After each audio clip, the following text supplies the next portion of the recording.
Sebelum Tuti dan Amalia Mustika Ratu dibunuh, ada sosok lain di TKP yang kini jadi sorotan. Siapakah sosok misterius tersebut? Namun sebelum lanjut, mohon subscribe channel ini dulu agar kalian tidak ketinggalan informasi setiap hari.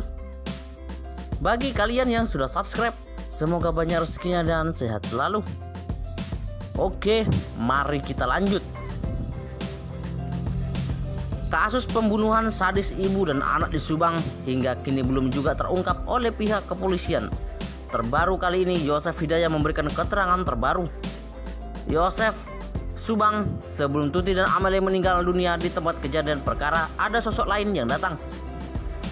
Pengakuan itu diungkapkan Yosef kepada kuasa hukumnya, yakni Rohman Hidayat.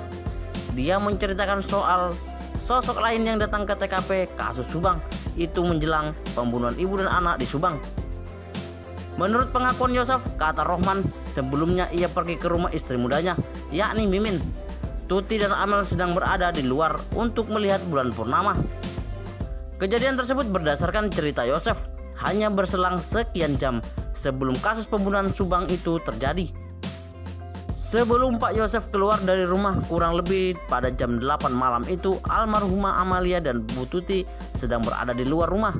Kalau tidak salah melihat bulan purnama, ujar Rohman Hidayat. Mengutip dari terkini.id. Pada waktu bersamaan, lanjut Rohman, mendadak ada tamu lain yang datang ke TKP, yakni saksi bernama Deden. Deden merupakan salah satu di antara banyaknya saksi dalam kasus Subang yang dipanggil oleh kepolisian dalam mengungkap pelaku Subang. Dia berada di dalam saat Tuti dan Amel masih di luar rumah melihat bulan purnama. Apa sebenarnya peran Deden dalam kasus Subang? Pada saat itu Pak Yosef sedang ada di dalam rumah dan ada saksi lain yang bernama Deden masuk ke dalam rumah, sementara Amalia dan Bu Tuti masih di luar, tuturnya. Tidak berselang lama Tuti dan Amel kembali masuk ke rumah.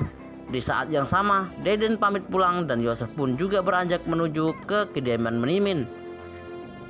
Nah, ketika Pak Yosef mendapatkan telepon dari Bu Mimin, Pak Deden pulang dan Ibu Tuti bersama Amalia masuk ke rumah. Sedangkan Yosef pamit untuk pergi ke rumah Bu Mimin, ucap Rohman. Setelah itu Tuti kemudian meminta Yosef mengunci pintu rumah yang menjadi TKP kasus Subang itu dari luar. Yosef pun menurut Rohman melakukan apa yang diperintahkan ibu dan anak tersebut.